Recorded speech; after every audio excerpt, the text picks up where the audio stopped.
Spoilers ahead. Watch out, and take care.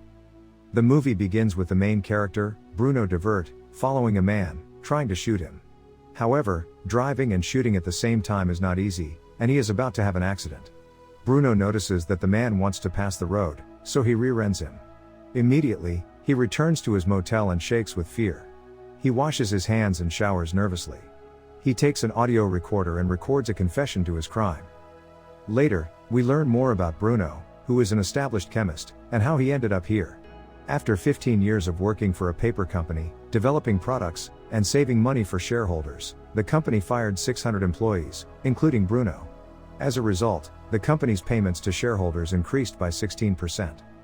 After 2 years, he is still unemployed, and finds a company that could hire him, Arcadia. Arcadia is the only profitable company in his industry, but he cannot get in. He comes up with a plan to eliminate the competition. He advertises a fictitious position, the kind of job he would apply for, in the newspaper. After a while, he returns to discover that he has obtained dozens of resumes. At home, he evaluates the resumes, and finds 5 really competent people with lots of work experience and impressive degrees. One person is similar to him, middle-aged, balding and slightly overweight, but always smiling and projecting an image of success. So he decides to eliminate these 5 candidates to eliminate the competition. Marlene, his wife, tries to be as supportive as possible. She works 2 part-time jobs that do not cover all the expenses, so their teenage children, Maxime and Betty, notice that some things are missing, such as TV. In addition, the family had to sell one of the cars. Bruno is envious of Marlene's employer, who is always smiling, and fears that sooner or later, he will hit on her. Bruno goes to the basement, where he finds some military memorabilia, dating back to his father's service during World War II. He gets a gun and ammunition, and learns to shoot in the adjacent woods. Every time he shoots, his shoulder hurts, because he isn't used to using guns. The day of the hunt arrives, and his first target is a Belgian man. He tells his wife that he is going for a job interview. On the way, he stops for gas and comes to rob the gas station, but then changes his mind. Afterwards, he finds the man's house and waits for him to pick up the mail. He sees him coming out, and kills him by shooting. Then Bruno walks away and laughs. Later, he returns home, and Marlene notes that he is more tense than usual, which she attributes to his lack of work. She also notes that he has another person's resume, but he tries to change the subject. He takes his wife to work, and she reveals that her supervisor will bring her home. Soon, Bruno goes to his second candidate, but decides to return the next morning, when the mail arrives. When he returns home, he discovers that he has been called to a job interview. He goes to the company, but now he is not the man he used to be, and cannot smile the way the other candidates do. Iris Thompson, the HR manager, confronts him with difficult questions. Bruno becomes cocky, and reveals the truth about how he feels, realizing that he has ruined all his chances of getting the job. When he returns home, he reveals to his wife that the interview was unsuccessful, and she tells him not to give up. The next morning, Bruno returns to complete his killing plan. He arrives at the second candidate's house, but a person sees him and yells at him to leave. The paranoid woman gets into the car, and finds the gun.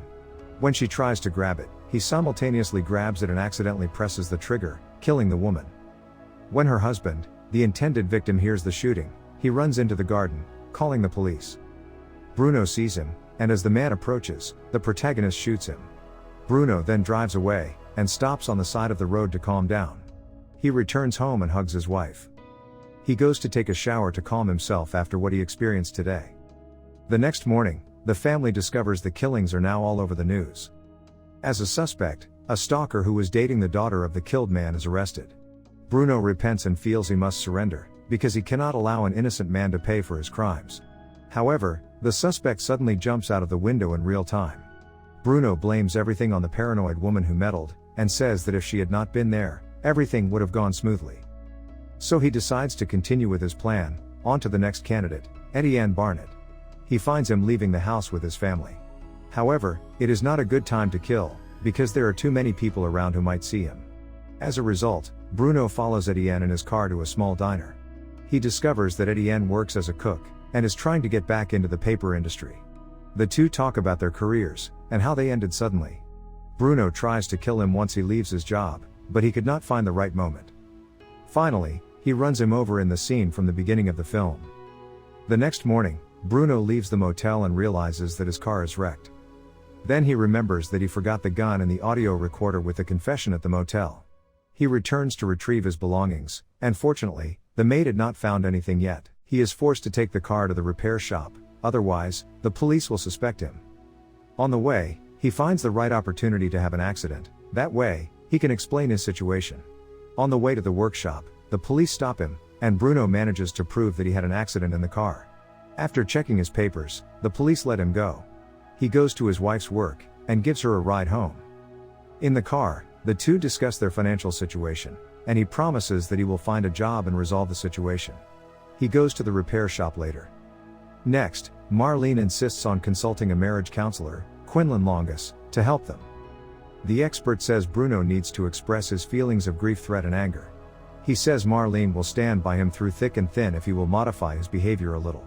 Bruno is now going out of his mind, and thinks his wife is cheating on him, with the marriage counselor, but it is all in his head. Later, he goes to a restaurant, where he starts stalking his next victim on the list, and follows the candidate home, but discovers that he is with his wife. Bruno waits for her to leave the house, and then follows him in the car. When they stop at an intersection, Bruno pulls out his gun and prepares to shoot, but people arrive on a motorcycle. He continues to chase the victim to a store. He fails to kill him inside, so he waits for him in the car. After the victim gets out, Bruno shoots him and locks him in the trunk of his car. Soon, Bruno wakes up in the living room at home, and it is unclear whether it was all a dream or reality.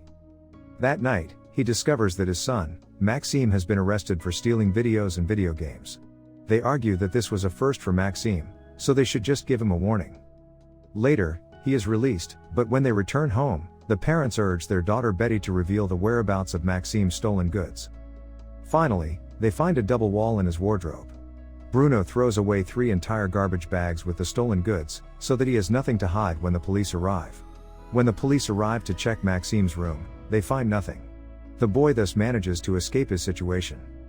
During another session with the marriage counselor, Bruno has a discussion with the expert, and he states that without a job, he does not feel like a complete man. Some time later, several police officers show up to question Bruno about the killings. Apparently, the killer only kills those with a record similar to his.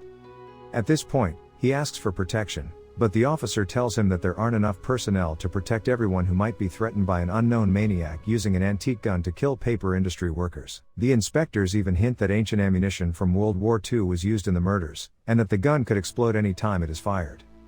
After the police visit, Bruno throws the gun and the rest of the bullets into the river. He goes through the post office, and discovers letters from some candidates. Among them, he finds a new one, Gerard Hutchinson, who is working, which may be useful in the job search. He summons Gerard to a restaurant, under the pretext of a job interview, but realizes that he cannot use a gun, so he takes a kitchen knife. The next day, when he goes to the restaurant, he sees Gerard leave after a while, and chases him into a bus, who is eating nervously. Bruno grabs his knife, but fails to kill him. He continues to chase him into a shopping mall, where Gerard works in a clothing store. As Gerard makes him try on some clothes, the man tells him that he has to adapt to his new job position, because he lost his employment in the paper industry 5 years ago. Gerard also says that a police officer told him about a madman who is killing paper industry workers. Bruno always has the large knife, but he does not kill him on this occasion. He decides to leave Gerard alone, because he seems satisfied with his current employment, and is unwilling to apply for positions in the paper industry. Next, Bruno infiltrates the home of Raymond McAfee, his latest target. However, because he arrives at the house accompanied by a woman, he is unable to kill him at that time. After a lunch with the family, Bruno tries again to infiltrate the victim's house the next night. As he waits for Raymond to arrive, he falls asleep, and dreams that he is already working for Arcadia. Suddenly, Raymond appears, and points a gun at him. However, Raymond believes his narrative that the door was chilling, and that he came in to ask him some questions about working for Arcadia. Raymond checks his ID card and proposes that they have a drink together. Raymond is worried about losing his job, as some positions have been outsourced. When he is completely unconscious, Bruno opens the gas, in the hope he will suffocate. Later, Raymond wakes up as Bruno watches him from his car, and fortunately for Bruno, the first thing he does is light a cigarette, causing explosion. Next, Bruno trains at home, waiting for a call from Arcadia. Finally, an Fuderman of Arcadia sends him an email, and asks for a response within 24 hours. While preparing for his interview, Bruno is visited by a police officer, who informs him that Gerard has committed suicide. The police believe that it was Gerard who killed all the paper mill workers, and want to reassure Bruno that he is no longer in danger. Finally, Bruno is now having dinner at the Arcadia interview. A well-dressed woman enters and takes her place at the bar. She stares intently at him, as if she would like to kill him, just as Bruno himself has done with the other candidates. The end. Thank you for watching. Subscribe if you'd like to see more videos like this. Turn on the notifications, and leave a like to help the channel out.